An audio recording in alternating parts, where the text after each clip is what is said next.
Bonjour tout le monde. On est bien content d'être avec vous ce matin. Très, très content. Donc, pour nous, hein, je veux vous souhaiter en premier lieu un bon dimanche à tout le monde. Donc, avant d'aller habituellement, je commence par me présenter au niveau dans le ministère qu'on a au niveau du Camp Patmos, mais aujourd'hui, je vais faire ça un petit peu autrement. Le Seigneur m'a mis ça à cœur qu'on vienne voir dans la parole de Dieu l'engagement.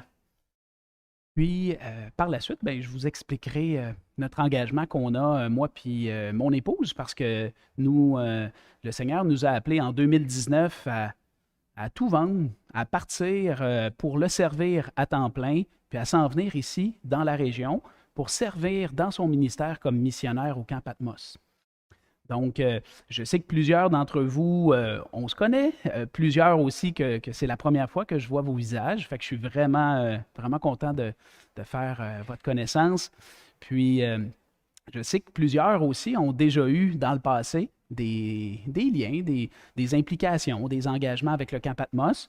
Mais le Camp Patmos est un ministère qui est vivant, hein? C'est le ministère de Dieu. Donc, par la grâce de Dieu, c'est un ministère qui est vivant.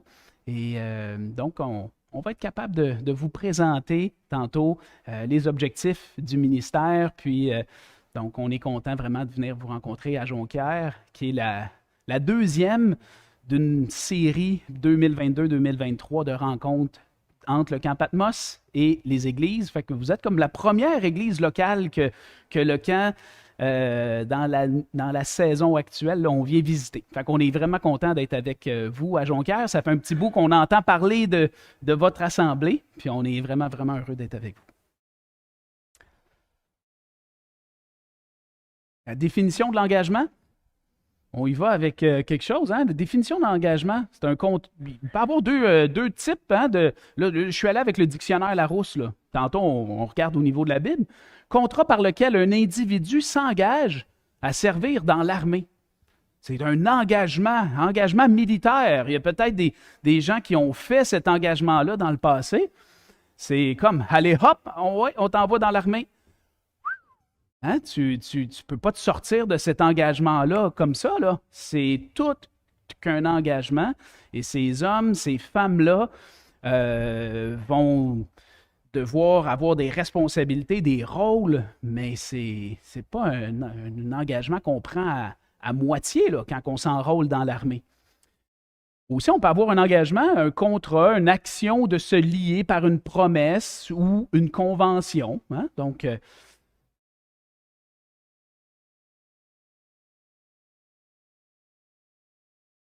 juste une petite question, c'est par où que je pointe? Merci, Liette. C'est ça, il n'était pas ouvert. OK, la puissance de l'engagement. Tantôt, j'ai dit le allez hop.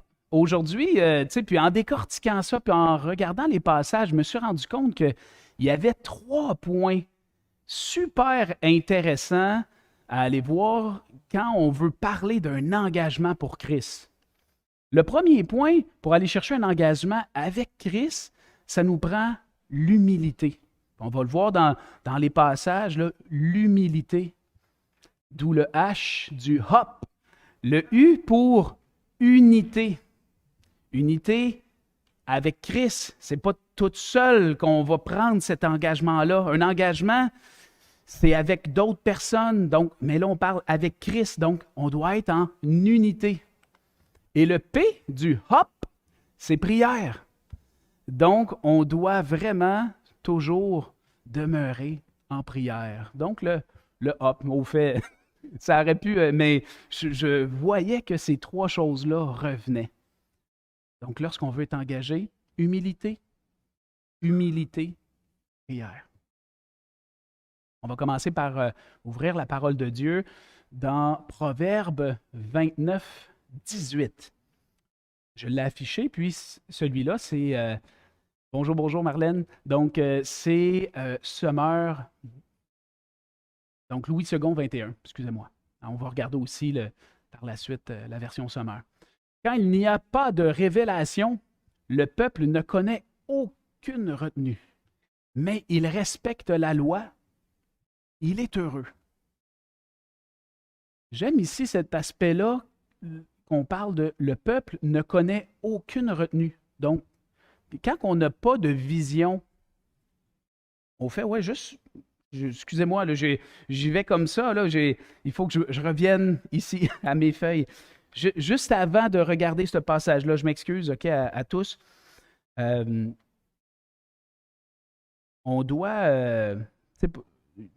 je vais juste, on revient avec la parole de la Bible là, pour le reste du message, mais il y a un proverbe africain que lorsque je regardais puis tout ça qui dit, si tu ne sais pas où tu vas, tu risques de mettre longtemps pour y arriver. OK? Donc, on doit, pour justement, lorsqu'on veut s'engager, on doit savoir où on veut aller. Puis, on va voir aussi comment Christ nous dirige à aller où lui veut que nous allons. Mais ce proverbe-là, il est intéressant, dans le sens que si tu ne sais pas où tu t'en vas, ben, tu risques de mettre longtemps pour y arriver. Fait que ça semble super simple. Fait que quand on regarde le proverbe 29-18, quand il n'y a pas de révélation, le peuple connaît aucune retenue. Donc, mais il respecte la loi. Il respecte la loi, il est heureux. J'aimais bien la version du Sommeur. Quand il n'y a plus de révélation divine, donc quand on ne prend pas d'engagement avec Dieu, ben, le peuple se laisse aller. Il est sur le cruise control. Il est heureux, celui qui obéit à la loi de Dieu. Donc, on peut être super heureux à respecter la loi. Mais est-ce que ça veut dire qu'on est engagé? Est-ce que ça veut dire qu'on on prend dans notre vie, on regarde qu'est-ce que, puis on prend un engagement avec Christ? Pas nécessairement. C'est pas parce qu'on respecte la loi, puis on est bien, on est heureux, qu'on est engagé pour Christ. Fait que j'aimais ces deux versions-là mis superposées, un par-dessus l'autre, parce que ça nous amène des aspects différents dans chacun des versets.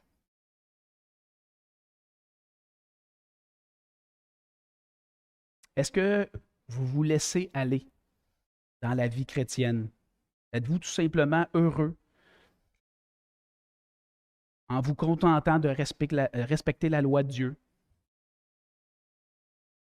Quand est-ce que c'est la dernière fois que vous avez pris un engagement avec Dieu? On va regarder une histoire dans Luc 5.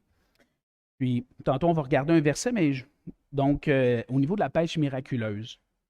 Vous allez voir des aspects intéressants qu'on va voir au niveau de l'engagement dans Luc 5. Dans Luc 5, on n'oublie pas que dans ces versets, Jésus, initialement, il est sur le bord du lac. Il voit deux barques avec des hommes qui lavent des filets. Puis, d'un autre côté, la foule qui ils veulent entendre Jésus. Fait que Jésus monte monte dans la barque de Simon.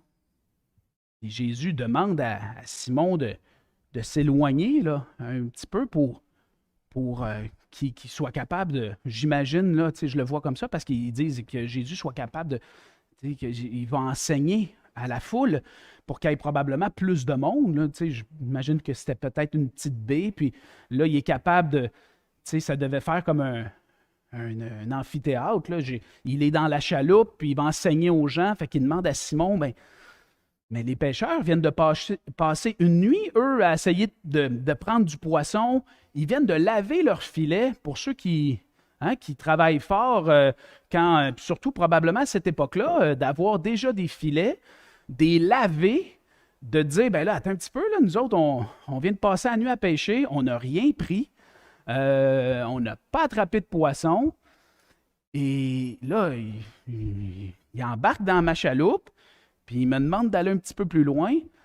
Peut-être que les gars devaient trouver ça difficile. Mais écoute, Simon fait ce que Jésus lui dit. Jésus enseigne aux gens.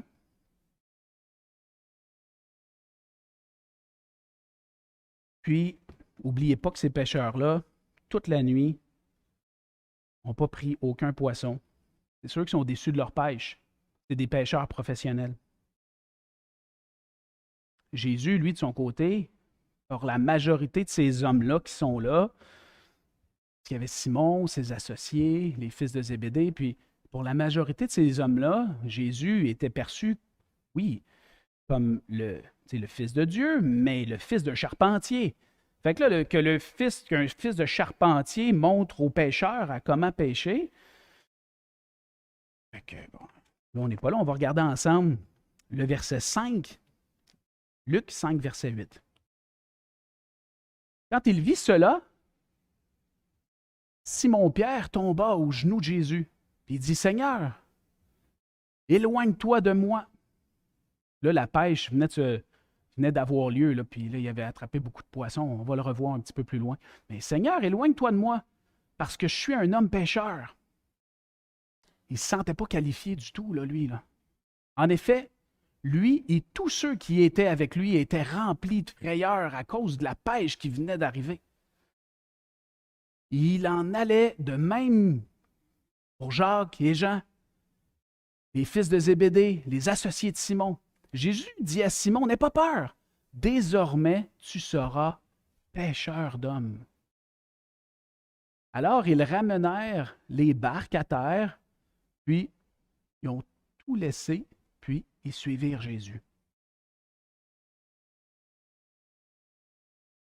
Je me répète, n'oubliez pas que ces pêcheurs-là, avant de faire toute la pêche miraculeuse, avaient essayé de pêcher du poisson toute la nuit. Ils connaissaient probablement les mouvements des bancs de poissons, tout ça. C'est des pêcheurs professionnels. Ils ont même des filets. Donc, à cette époque-là, probablement que ce n'était pas tout le monde qui avait des filets. Là. Puis là, Jésus leur dit, « Oh, va de ce côté-là, tiens, puis jette ton filet à cet endroit-là. » Puis là, les filets sont remplis à un point qu'ils disent que les filets, les filets se cédaient. Puis ça a même pris, il a même fallu Simon appelle l'autre barque. Hey, venez m'aider, venez nous aider. Écoute, il y a du poisson, il y a du poisson. Il y avait tellement de poissons que la barque était, ils disent que la barque était pleine, tu sais, qui était sur le bord de couler, là, tellement qu'il y avait de poissons. Il y a des pêcheurs dans la salle, là. Avez-vous déjà attrapé assez de poissons pour appeler l'autre bateau? C'est quelque chose, là, puis de demander aux hommes de venir aider à rentrer les filets, puis tout ça, tellement qu'il y avait de poissons, les filets cédaient. Wow!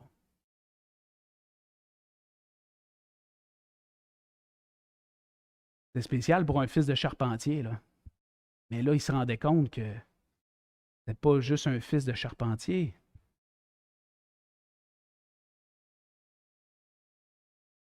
Ces hommes étaient témoins de l'abondance que Jésus leur permettait d'avoir dans leur vie. La fin du verset, c'est « Ils laissèrent tout et le suivirent ». Est-ce qu'il y a des idoles dans vos vies? On dit idole.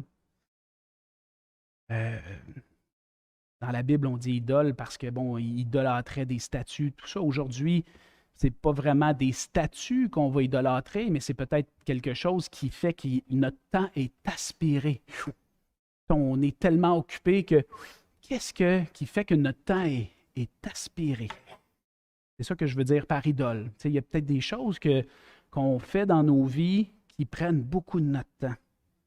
On pourrait davantage peut-être prendre d'autres engagements que Dieu nous demande de prendre. On va regarder ce que dit la parole de Dieu dans Luc 9, verset 23. Puis, il dit à tous, « Si quelqu'un veut être mon disciple, qu'il renonce à lui-même, qu'il se charge chaque jour de sa croix et qu'il me suive. » Wow! On vit ça à temps plein au Camp Patmos, mais là, c'est pas de ça que je veux parler. C'est exactement ce qui se passe avec ces hommes qui ont été touchés de voir ce que Jésus a été capable de faire.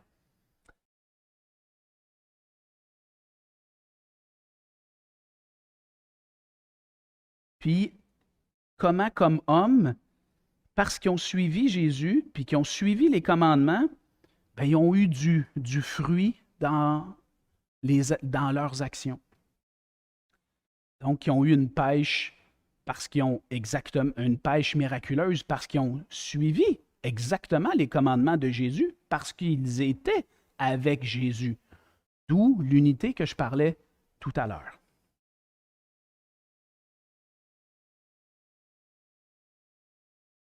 On va regarder dans Matthieu 16, 18. Jésus reprit la parole et lui dit, « Tu es heureux, Simon, fils de Jonas, car ce n'est pas une pensée humaine qui t'a révélé ça, mais c'est mon Père céleste. Et moi, je te dis que tu es Pierre, et que sur ce rocher, je construirai mon Église. » Là, Jésus parle de son Église. Là. Il ne parle pas d'un bâtiment, il parle de ses églises. Et c'est sur en fait en lien avec Pierre. Et ça, je vous dirais que je trouve ça très intéressant, ce volet-là, parce que Jésus a probablement pris le meilleur de ses disciples.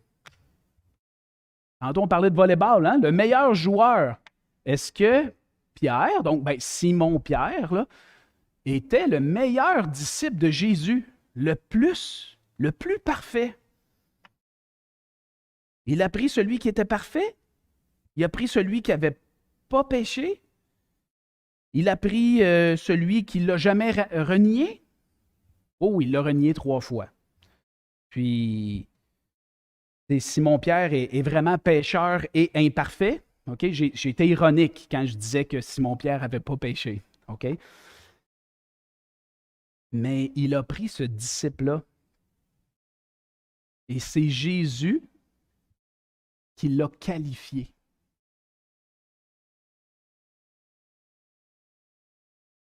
Est-ce que toi, ça t'arrive de ne pas te sentir qualifié?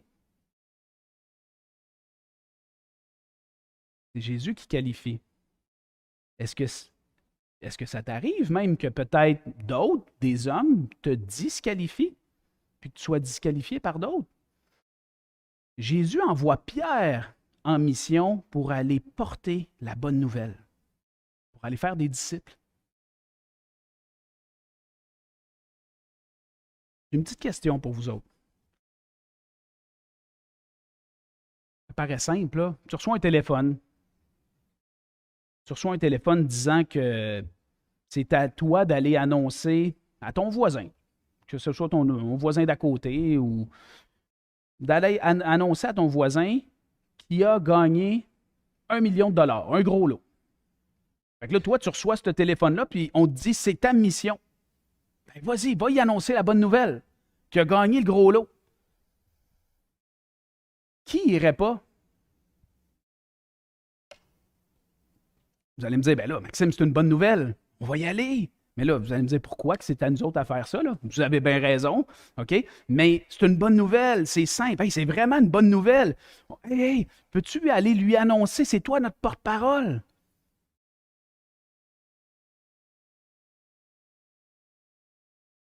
Là, c'est notre Papa céleste qui nous demande d'apporter une bonne nouvelle. C'est pas 1 million de dollars, mais c'est encore bien plus. C'est la bonne nouvelle du pardon de nos fautes, nos erreurs, qui nous condamnent à la mort éternelle. Que par le sang de Jésus-Christ, tu sais, nous pourrons être blanchis et pardonnés de toutes nos erreurs en échange de la vie éternelle. Wow! C'est vraiment une bonne nouvelle.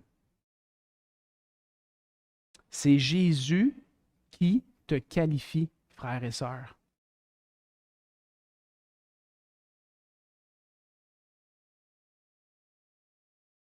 On retourne dans notre histoire de pécheur. Luc 5, verset 10. Jésus dit à Simon-Pierre, « N'aie pas peur, désormais tu seras pêcheur d'hommes. » Qu'est-ce que je crains? Qu'est-ce que vous craignez? Pourquoi t'es-tu pas encore engagé vers Dieu? Et qu'est-ce que moi je peux faire aussi pour m'engager davantage? On a peur de perdre quelque chose à quoi on est attaché? Peut-être qu'on est trop heureux à respecter la loi, puis on est trop bien.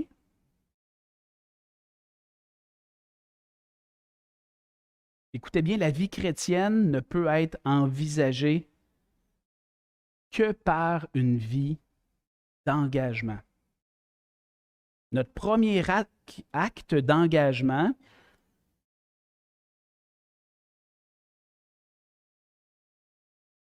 qui scelle notre entrée dans l'Église, c'est le baptême. On parle bien sûr du baptême par immersion. C'est un engagement public qu'on fait devant l'Église. Si vous aimez Jésus de tout votre cœur, vous avez pris cette décision-là dans votre vie qu'il était votre sauveur, êtes-vous baptisé? Pas ce matin qu'on en débat, mais je vous encourage peut-être en parler avec un ancien dans l'Église.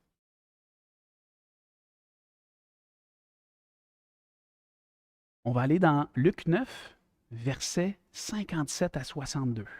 C'est le dernier verset qu'on va voir ce matin par rapport à la parole de la Bible, la parole de Dieu. Pendant qu'il était en chemin, un homme lui dit, « Seigneur, je te suivrai partout où tu iras. » Jésus lui répondit, « Les renards ont des tanières, les oiseaux du ciel ont des nids, mais le Fils de l'homme n'a pas d'endroit où il puisse reposer sa tête. » Il dit à un autre, « Suis-moi. »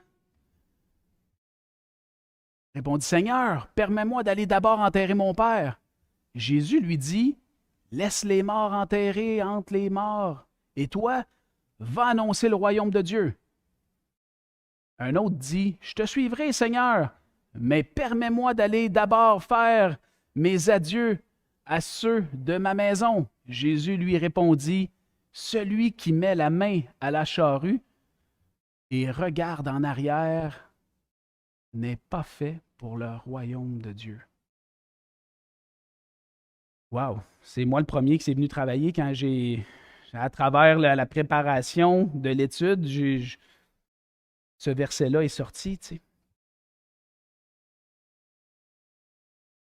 Christ nous invite à prendre des engagements.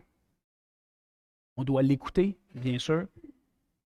Et il nous invite à regarder en avant, à espérer la gloire de Dieu dans chacune de nos vies, puis dans l'Église, dans son Église.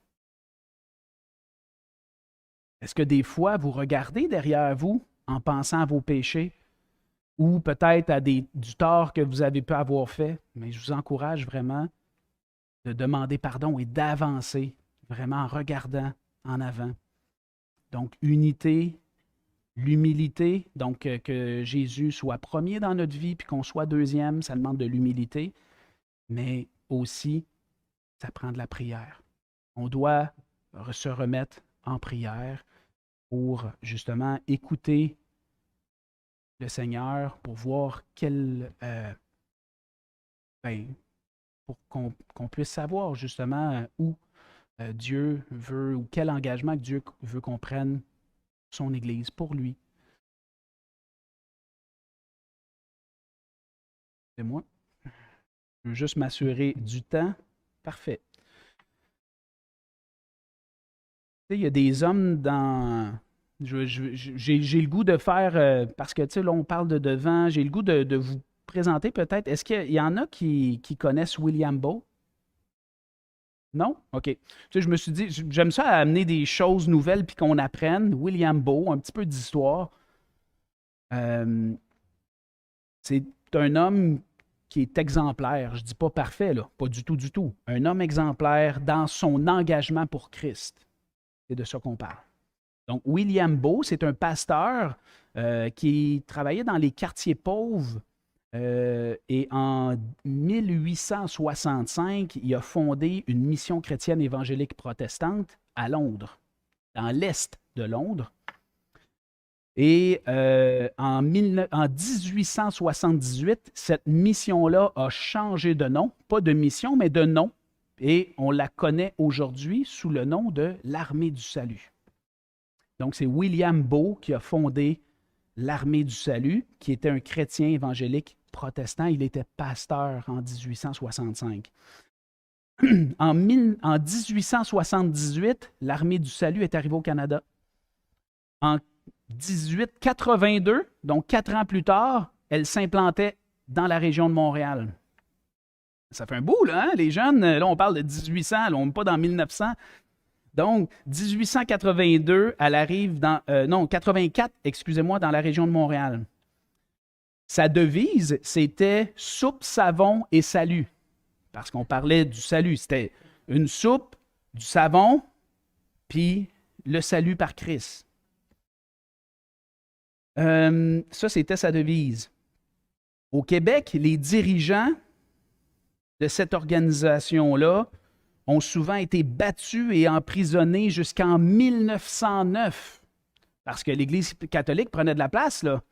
Et là, c'était un mouvement protestantiste. Donc, pendant 25 ans, les dirigeants de l'Armée du Salut au Québec ont eu des années très difficiles. Puis, par la suite, bon, c'est ça. Mais je ne veux pas trop rentrer dans l'histoire, mais je voulais arriver. M. Beau, personnellement, avait un mot d'ordre intéressant. C'était en avant pour les âmes et en avant pour les pires. Et ça, j'ai découvert ça parce que j'ai découvert ça, j'ai fait en avant pour les âmes et en avant pour les pires. Nous, les pires, souvent, on veut les mettre où? En arrière. On ne veut pas avancer avec eux. Mais lui, c'était en avant pour les âmes, en avant pour les pires. Wow! OK. Ça, c'était son mot d'ordre. Ça change peut-être notre regard, car souvent, c'est ça, les pires, on les laisse derrière. L'Armée du Salut dans 126 pays. Donc, puis ce qu'il proclamait, juste pour finir avec cette petite parenthèse historique, donc, ce qu'il proclamait comme homme, puis je pense que je pense que j'ai le goût de m'approprier ça, là, mais en tout cas, ça fait longtemps qu'il est décédé, mais c'est intéressant, c'était travailler comme si tout dépendait de votre travail. Là, on va se dire, OK, bon, mais là, tout dépend du travail, mais et prier comme si tout dépendait de votre prière. Et c'est ce qu'on vit, donc je le redis, travailler comme si tout dépendait de votre travail et prier comme si tout dépendait de votre prière. Mais c'est surtout le dernier bout qui m'intéresse et qu'on voit semaine après semaine dans l'implication d'un ministère comme le champ missionnaire du Camp Patmos qui a cessé de grandir par la grâce de Dieu depuis 50 ans, on n'a pas le choix de prier, de remettre des défis, de remettre pas juste la situation financière, mais au niveau des ouvriers, des besoins, la direction du Seigneur dans son ministère. Et on n'a pas le choix de remettre ça en prière. Et à chaque fois qu'on le fait, Dieu nous surprend. Dieu nous surprend. Puis souvent, on va se dire, on n'a pas le temps, là. On n'a pas le temps de prier. On a 3 heures, 3-4 heures pour travailler. Mais quand on prie, on se rend compte que c'est Dieu qui orchestre tout.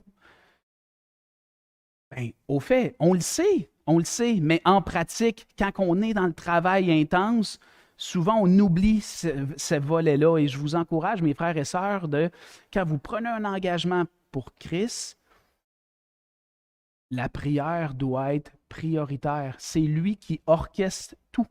Puis il va tout placer. Comme là, cette semaine, on lui priait vraiment parce qu'on est en retard au niveau administratif dans plusieurs volets. Mais je disais, écoute, Seigneur, de toute façon, tu le sais qu'on est en retard, mais toi, place tout, là.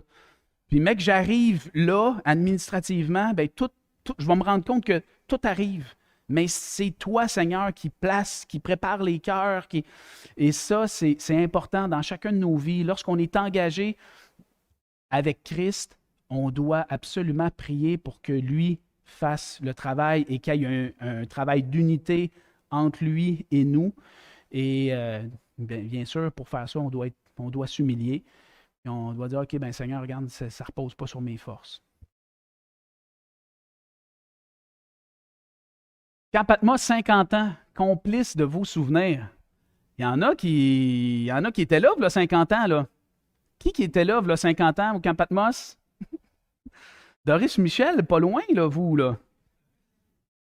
Trentaine d'années. Bon, 50 ans, le Camp Patmos. Au service de Jésus-Christ et de son Église. Et vous êtes privilégiés parce que le Camp Patmos, il est à côté d'ici. Il n'est pas loin, là. Donc, moins d'1 heure de route. Donc, il est au service de son Église. C'est pas seulement un camp de vacances. Et ça, la COVID a amené une espèce de distorsion où on a été obligé pour contrer les mesures sanitaires de lancer le message que venez en vacances en famille. Puis, écoute, c'est pas un camp de vacances, le camp Patmos. Bien sûr, il faut qu'on prenne, prendre une petite gorgée d'eau, il faut qu'on prenne une semaine de vacances. Hein? Parce que malheureusement, on n'est pas toutes libres avec nos employeurs, nos emplois. Donc, on doit prendre une semaine de vacances. Mais est-ce qu'on s'en vient en vacances au Camp Patmos? Ben non. On vient s'engager. S'engager à prendre un temps avec lui. S'engager à peut-être avoir peut-être un encouragement pour nos frères, nos sœurs. S'engager pour que nos enfants puissent grandir en Christ. Puis nous, on est là avec nos enfants pour se ressourcer. Mais donc, le Camp Patmos, pour une Église en santé, on parle de la formation des jeunes. Donc, on a un programme de formation, ça s'appelle vraiment programme de formation staff. Formation des jeunes ados, des jeunes adultes. Donc, ressourcement des enfants. Donc, on a l'enseignement pour les enfants, ce qu'on appelle club d'enfants, club d'ados. On a des retraites au niveau des retraites personnelles, des retraites d'église. Quand on dit les retraites personnelles, c'est retraite des hommes, retraite des femmes. On a la retraite des jeunes adultes, maintenant qu'on appelle le camp intersection pour les 18-30 ans. Puis on a le ralliement jeunesse qui est maintenant un ralliement provincial. Donc pour les leaders jeunesse qui viennent avec les adolescents au Camp Patmos. Puis tout est orchestré, planifié par notre équipe, puis en collaboration avec Parole de vie Bethel. Word of Life, fait que c'est vraiment, vraiment intéressant. Fait que ça, c'est l'automne. Puis, Dieu nous met à cœur de continuer à développer des retraites au printemps, puis un jour, peut-être même en hiver. Donc, mais on pourrait aussi venir organiser des retraites d'église. Et ça, on est capable en hiver d'accueillir facilement 55 personnes dans ce qu'on appelle l'ancienne cafétéria. Donc, c'est possible. On reçoit des beaux groupes. Là, on est en train de travailler avec Drime. Est-ce qu'il y en a qui connaissent le ministère Drime? Oui, un petit peu, OK. Le ministère Drime, c'est un ministère de mime, évangélisé par le mime. Fait que là, ils sont en train de regarder pour faire on entend des confirmations, là, mais faire leur convention canadienne au Camp Patmos. Donc, puis eux, ils disent, mais pourquoi le Camp Patmos? Ils l'ont fait à Toronto, ils l'ont fait à Vancouver. Fait que là, il faut organiser des navettes entre l'aéroport de Québec et le Camp Patmos. Moi, s'ils payent le gaz, il n'y a pas de trouble, on peut leur faire la navette. Mais ils disent, mais pourquoi aller au Camp Patmos? Pourquoi?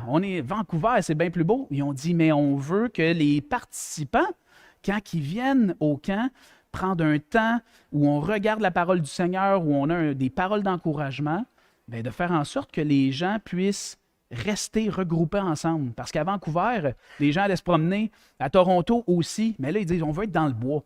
Nous autres, on veut être dans le bois où les participants vont sceller des liens, tisser, travailler l'unité, puis où on va avoir des temps de prière, et c'est vraiment intéressant. Puis il n'y a presque pas de Québécois, c'est principalement Ontario, Colombie-Britannique et Maritime, mais ils pensent à venir au Camp Patmos parce que c'est un camp chrétien, ils veulent l'encourager, mais donc mais on est ouvert et ça, c'est en hiver. Fait qu'en hiver, c'est possible de recevoir des petits groupes, moins de 60 personnes, couchés et logés quelques jours ou des conventions au niveau corporatif.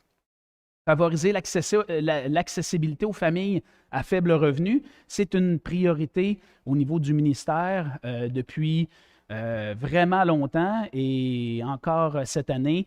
Pour l'année 2023, c'est 50 de rabais qui sont octroyés aux familles qui sont à faible revenu.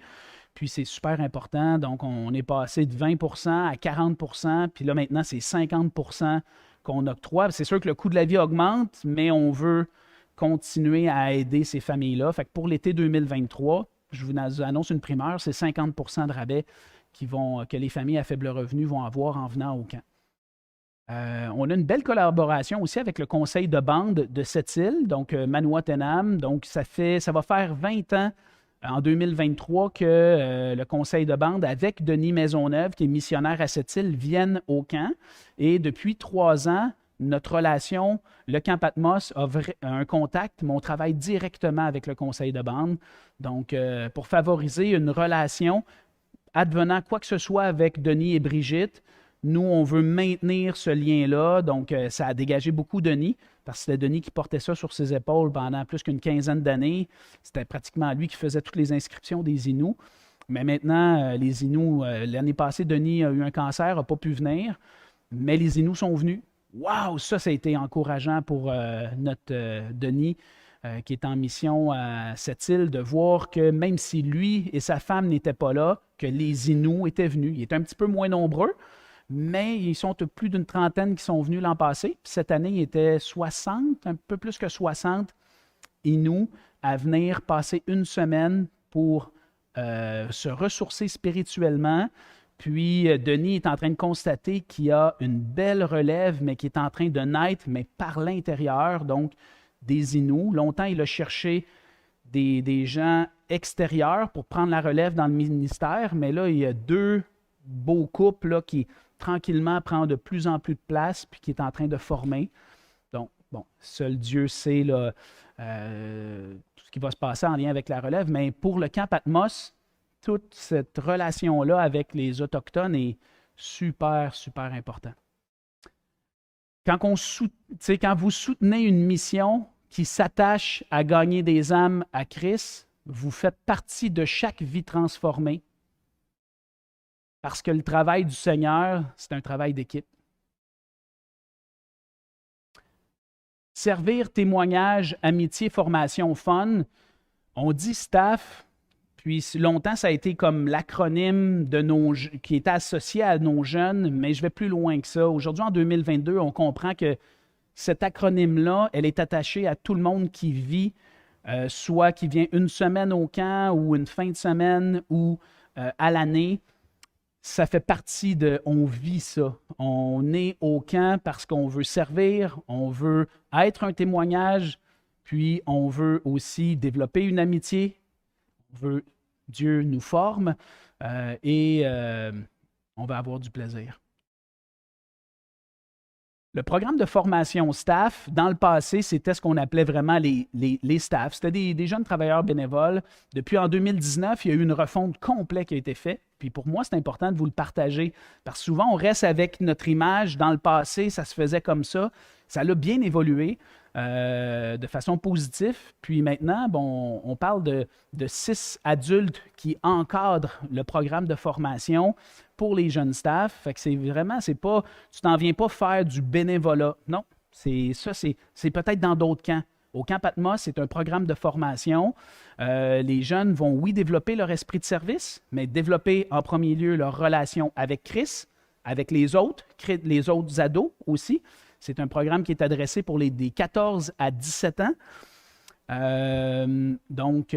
Puis, à travers leur esprit de service, on veut que le Seigneur parce que c'est en t'engageant que Dieu aussi va te travailler à te montrer puis à te diriger. Parce que si on ne s'engage pas, ben comment on veut que Dieu travaille dans notre vie puis nous montre ou nous révèle peut-être des dons ou des aptitudes? Fait que oui, comme adulte, on peut s'engager dans notre Église ou en Christ, mais pour ces jeunes ados-là qui viennent et qui s'engagent à venir prendre un mois de leur été comme bénévoles, dans le sens où ils ne sont pas rémunérés, ils viennent dans le camp, mais ça ne coûte rien non plus pour leurs parents. On en a eu 37 cet été.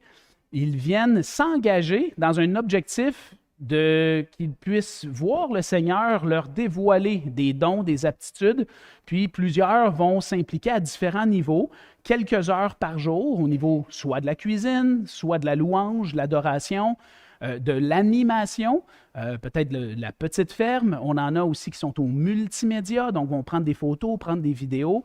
Donc aussi à la plage et dans le nettoyage aussi. Mais ça, c'est quelques heures par jour. Et ils vont être coachés dans chacune de ces tâches-là pour qu'on puisse justement les former et que le Seigneur puisse leur parler pour leur révéler des dons. Et c'est vraiment beau. Des voir, c'est vraiment comme un beau bourgeon. On arrive à la fin de l'été et on dit wow, Derek, de développer tel aspect. On voit, il est à technique. Il a fait une formation au camp, donc on a des staffs ici. Fait que c'est beau de voir ces jeunes-là s'améliorer. Puis ils regardent les photos, puis ils rient, hein, la poule. Donc, on a une batch alpha, une batch oméga, donc c'est 1 mois chacun, donc c'est 2 mois la vie au camp. Puis, dans le bas ici, à droite, là, vous voyez nos moniteurs, donc nos responsables de dortoir et nos responsables du programme staff. Excusez-moi, ce n'est pas des moniteurs, mais c'est nos responsables du programme.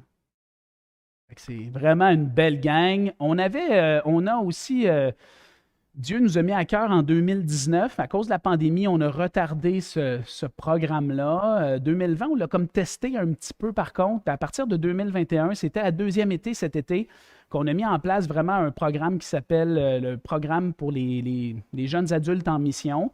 Fait que c'est une intégration au champ missionnaire de 9 semaines. Donc, on en a eu 17 cet été qui ont fait partie du champ missionnaire en mission pendant tout l'été. Et écoute, c'est intéressant parce que, bon, on va les loger, on va les nourrir, mais eux vont être un petit peu plus comme des travailleurs, OK? Donc, versus le programme staff, eux vont avoir des horaires différents, vont être dans des rôles différents. Et est-ce qu'on a des choses à s'améliorer? Oui, c'était notre deuxième année du programme, mais Dieu nous montre des belles choses, puis d'améliorer ce programme-là de formation à partir de 2023. Mais c'est le fun parce que ils ne font pas partie intégrante des staffs, mais ils sont assez nombreux pour qu'il y ait un bel esprit de famille, puis ils ont des journées de congé. Fait que souvent, il y en a qui, OK, parfait, les samedis soirs, bon, on se rejoint chez telle personne, des gens de la région, où ils vont prendre des bons moments ensemble. Fait qu'eux, c'est des adultes, ils ont entre 18 et 30 ans, et ils viennent de partout au Québec. Et je pense que ça va être encore une saison 2023 où on va être achalandé. Les inscriptions commencent le 1er décembre, les candidatures. Donc, c'est ça. Donc, cette année, on va y aller. Puis, on y va avec les aptitudes. Tu sais, s'il y a quelqu'un qui a une aptitude en multimédia, puis s'il y a quelqu'un qui aurait peut-être une aptitude où il est en cours de formation, il est en train de faire une formation en site web, ben peut-être que ça serait un atout très intéressant pour le camp. Oui, c'est ça. C'est ça. Fait c'est comme ça qu'on a justement notre jeune adulte qui est à la technique depuis maintenant 2 ans là, à temps plein. Fait qu'elle a à cœur de venir servir. Et ces jeunes adultes-là, ben, ils viennent comme bénévoles. Quelques-uns sont rémunérés par des subventions, mais vraiment, on travaille avec l'Église locale pour que l'Église locale envoie dans le champ missionnaire ces jeunes adultes-là, parce que ces jeunes adultes-là ont besoin d'encouragement à leur retour aussi en septembre. Ils ont été tellement de façon intensive ensemble bien, que l'Église puisse prendre de leurs nouvelles, les écouter, les encourager. Et ça, c'est vraiment, vraiment important dans le cadre de ce programme-là, de travailler en collaboration avec l'Église locale. Puis juste dans la sélection des candidats, je me fais un devoir de communiquer avec les pasteurs de ces jeunes-là, parce que ces jeunes adultes-là sont le modèle des staffs. Donc, fait que c'est important aussi là, à ce niveau-là que ces jeunes adultes-là aient un bon témoignage et soient impliqués dans leur église locale.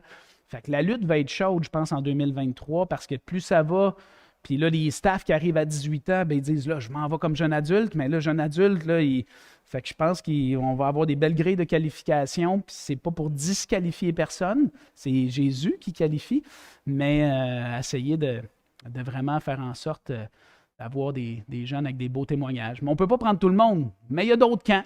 Fait que quand on ne peut pas les prendre cette année, les jeunes adultes qu'on n'a pas pu prendre, je les ai référés à d'autres directeurs généraux dans d'autres camps de qualité. Fait qu'on a des staffs ou des jeunes adultes qui sont allés à Boulot, il y en a qui sont allés à Parkside, il y en a qui sont allés, il y a Sarah Kim aussi là, qui est allée proche de Parole de vie, un autre camp là, que j'ai référé à Jean-Sébastien Morin, un autre directeur. Donc, quand il y a des gens de trop, ben moi, ils m'appellent, puis c'est comme Patmos, on est comme une ouais, une ruche, hein? On va dire ça comme ça.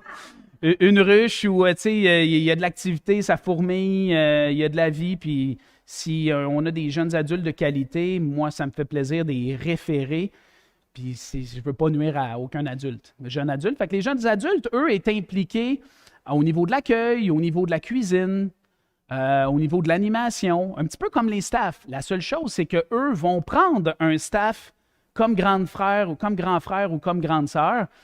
Eux vont prendre un staff sous leur aile, puis va les former. Fait qu'on a beaucoup de jeunes adultes qui étaient dans des programmes de formation, soit universitaires ou collégiales. C'est ça. Fait que c'est le programme de jeunes adultes. Nos besoins au niveau du camp, on a un grand besoin au niveau des ressources humaines. Bien sûr, au niveau, il y a deux grandes catégories, donc saisonnières, des ouvriers saisonniers, puis des ouvriers en lien avec l'équipe permanence. Au niveau saisonnier, ben, on cherche pour la saison 2023 un responsable pastoral, donc un jeune homme ou un homme qui a un cœur de berger et un cœur pour les jeunes adultes et surtout les staffs. Qui a un bon témoignage, on dit 360 degrés, puis qui serait prêt à venir pour être rémunéré, mais pour venir au camp pendant 9 semaines, pour être notre coordonnateur en lien avec le programme de formation staff. Ça, on a besoin parce que lui, il va venir apporter la parole aux ados, puis venir coacher certains responsables, gars, filles. Donc, on cherche un responsable pastoral pour la saison estivale. Puis au niveau, comme ouvrier charpentier, on a des besoins principalement en... Fait que ça, je vois probablement quelqu'un qui sera à la retraite, mais c'est un besoin comme... C'est à temps plein, mais c'est temporaire. Donc, quand je dis saisonnier, c'est pas pendant l'été, mais c'est avant l'été et après l'été. Donc, ça va être, mettons, mai-juin ou septembre, à peu près un 4-5 semaines dans cette plage-là. Si j'avais quelqu'un pour venir travailler avec moi puis Gérald, là, ça ferait toute qu'une équipe, là. Donc, vraiment, quelqu'un à temps plein, ça serait vraiment, vraiment bénissant. Donc, on est à la recherche, là, on écoute ce que le Seigneur, comment le Seigneur nous dirige par rapport à ce poste-là. Au niveau de l'équipe de permanence, bien sûr, il n'y a personne qui est immortel. Donc, de mon côté, je suis arrivé comme directeur général. La suggestion que déjà M. Leroux, l'ancien directeur général, me donnait, c'est Maxime, tu dois prier pour ta relève. Donc, on prie pour la relève pour un directeur général. Un coordonnateur de programmation, ça serait vraiment, vraiment, vraiment important. Ça pourrait être pratiquement un titre aussi directeur adjoint, là. Donc, ça serait vraiment, vraiment bon. Puis, c'est sûr, le soutien financier pour les ouvriers. Parce que, tu sais, le coût de la vie augmente beaucoup. Le camp, on est capable de soutenir toutes les opérations et les activités, les frais, les bails, tout ce qui a rapport avec les opérations. Mais c'est souvent en lien avec les dons, les offrandes qui font c'est au niveau de la masse salariale qu'on est capable de, on en a un peu plus ou on en a un peu moins. Là. Fait que c'est vraiment le soutien des ouvriers qui est essentiel. Puis on arrive pas loin de zéro toutes les années. Donc on a besoin d'un coup de main à ce niveau-là. OK. Prochaine slide. C'est presque fini. Donc, après, on est dans les engagements. Les gars, pouvez-vous m'aider à changer de... Yes, merci. Super. Donc, comment vous engager? En premier, c'est sûr que c'est la prière, les amis. On a besoin de prière. Donc, au niveau du champ missionnaire, on a besoin de prière pour nos familles. Donc, on est 4 familles. Maintenant, on pourrait dire 5 familles qui sont au camp à l'année. Donc, il y a nous, les Daou. Il y a les Harvey, donc Cathy Harvey avec Eric Harvey, qui sont de l'église de Chicoutimi. Il y a Nathalie Garand. Il y a Peggy Lahaye et Daniel Côté. Puis, on a maintenant donc Gérald et Hélène Whiteman, donc, qui sont avec nous aujourd'hui. Donc, c'est vraiment le fun. Donc, qui sont avec nous à temps plein dans le ministère. On a tous des saisons où on est un peu plus impliqué, comme Cathy est là l'été à temps plein, mais le restant de l'année, c'est faux de dire qu'elle ne travaille pas. On doit se parler au moins une fois par semaine. Là, c'est sûr qu'il y a des saisons un petit peu plus tranquilles, mais on se parle, on est déjà en préparation pour l'an prochain. Puis, puisque le camp roule à l'année, ben, que ce soit les ménages, l'entretien des animaux, l'amélioration des bâtiments, il y a de la job là, en masse. Mais on a besoin de prières pour ces 5 familles-là. Puis, c'est ça. C'est sûr que vos vacances peuvent être une façon de vous engager. Donc, que ce soit de venir en famille au camp.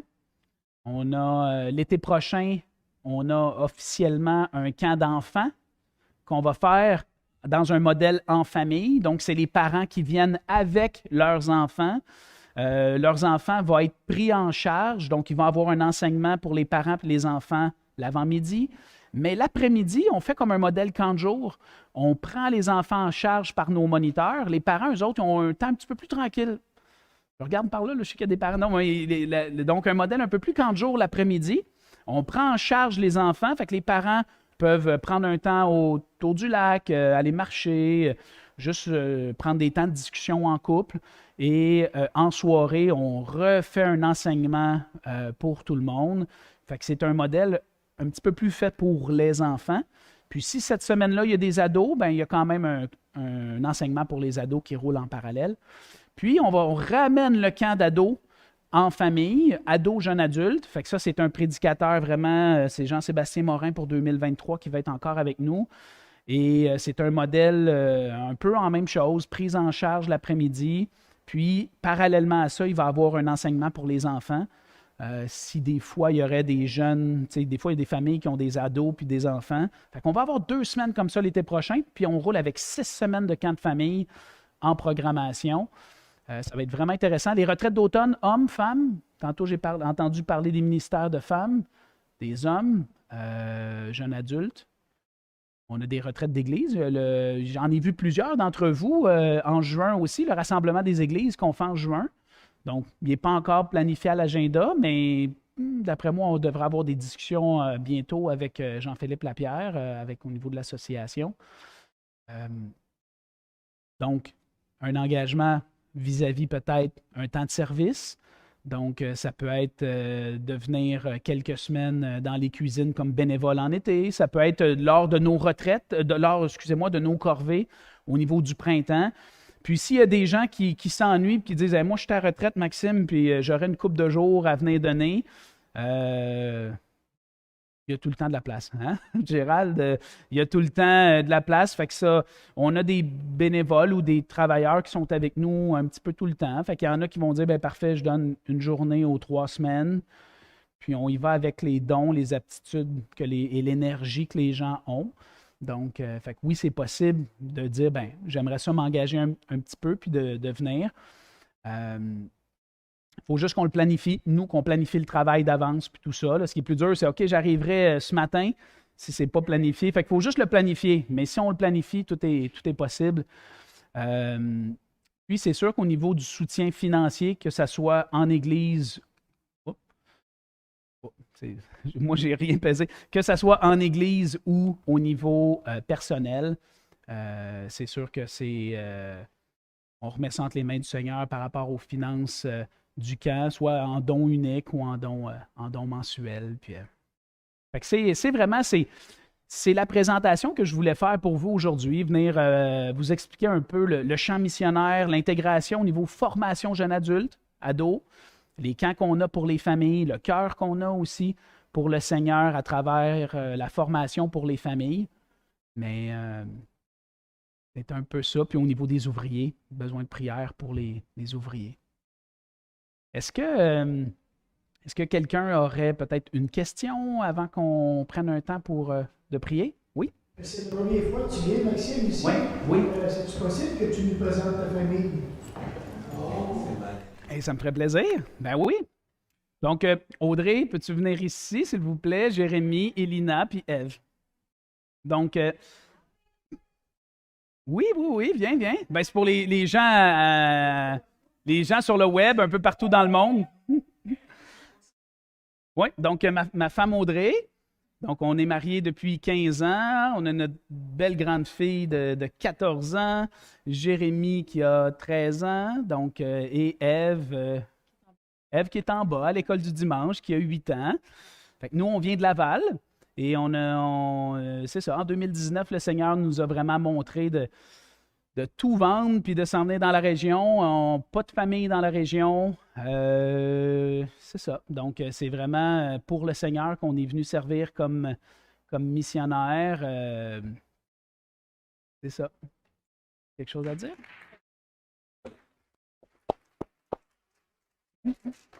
Merci, les. Ouais. Mais on aime beaucoup la région. On est des gens qui aiment le sport. On est des gens qui aiment les sports d'hiver. Et je pense que ça, c'est un atout, là. Je le dis à tout le monde qui me dit ah, j'aimerais ça aller vivre au Lac-Saint-Jean, au Saguenay. OK, est-ce que tu aimes les sports d'hiver? Parce que si je dis tu aimes l'hiver, ben, c'est rare que quelqu'un aime l'hiver et ne fait pas de sport d'hiver. Et ça, c'est assez rare. C'est souvent les gens qui ne font pas de sport d'hiver. Oui, vous aimez l'hiver, mais vous ne faites pas de sport d'hiver? OK. Mais c'est. Donc, c'est ça. C'est un petit peu ça. Merci, Michel. Donc, j'aimerais prendre un temps pour qu'on puisse courber nos têtes et prier le Seigneur en lien avec le message que j'ai apporté aujourd'hui. Seigneur, aujourd'hui, je me présente devant toi, puis on se présente devant toi, Seigneur, parce que tu es le Seigneur de nos vies. Tu es le roi, le maître, le Seigneur et le patron de ma vie. Aujourd'hui, Seigneur, je veux t'obéir, je veux faire ta volonté. Puis c'est ce que mes frères et sœurs aussi veulent faire pour chacun de leur vie. Peu importe là où on est et les difficultés qu'on a, Seigneur, dans nos vies. Tu nous as rachetés avec ton sang. Donc, Seigneur, ne m'appartiens pas. Seigneur, je t'appartiens. On t'appartient, Seigneur. Aujourd'hui, Seigneur, je veux me consacrer, Seigneur, davantage à prendre du temps en te priant, Seigneur. Je vais passer, Seigneur, je veux passer du temps seul avec toi. À prier, Seigneur, avec mon épouse. Je veux prier, Seigneur, aussi avec d'autres frères, d'autres sœurs, Seigneur. Seigneur, je veux prier pour ma famille, je veux prier pour mes frères et sœurs, Seigneur, dans l'Église. Aujourd'hui, Seigneur, je veux aimer mon épouse comme toi, Seigneur, tu nous aimes. Seigneur Jésus, tu aimes ton Église. Aujourd'hui, j'aimerais, Seigneur, je voudrais, Seigneur, être pour mes enfants, Seigneur, puis peut-être pour certains de mes frères, Seigneur, pour leurs petits-enfants, être un genre de père que toi, tu es pour nous, Seigneur, avec un amour, Seigneur, comme on a entendu dans le verset tout à l'heure, Seigneur, un amour plus grand que toute notre compréhension. Aujourd'hui, Seigneur, À chaque fois que mes pensées commenceront, Seigneur, à me distraire, je rendrai toute ma pensée, Seigneur, captive à un passage de la Bible qui, Seigneur, qui me fait oublier ces idoles, Seigneur, qui aspirent mon temps. Je suis incapable de garder cet engagement, Seigneur, par mes propres forces. Alors, Seigneur, remplis-moi, remplis-nous, Seigneur, de l'Esprit Saint et accorde-nous, Seigneur, ta puissance pour que je puisse garder cet engagement-là, te servir comme, Seigneur, tu le mérites. Seigneur, donne-nous ta sagesse pour que nous puissions savoir quoi dire, quoi faire, Seigneur, dans des situations dans lesquelles ça nous place, Seigneur, dans l'embarras. Et Seigneur, on te remercie pour Jésus qui est mort sur la croix pour le pardon de nos péchés. Et fais comme, Seigneur, comme Simon-Pierre, quand il a été témoin vraiment par Jésus-Christ de la pêche miraculeuse, il a tout laissé ses filets-là et il a dit, je te suis, Seigneur. Et qu'on puisse faire la même chose pour chacun de nos vies, Père. Qu'on puisse avoir un cœur pour toi et qu'on puisse te suivre, Seigneur, avec les dons que tu nous donnes, chacun de nous, Seigneur. On est capable, Seigneur, Père, par ta grâce, Seigneur, qu'il y ait un réveil ici à Jonquière. Et merci, Père, pour chacun de mes frères, chacun de mes sœurs et pour l'amour que tu as pour nous, Père. C'est au nom de Jésus que je te prie. Amen. Merci beaucoup pour votre temps.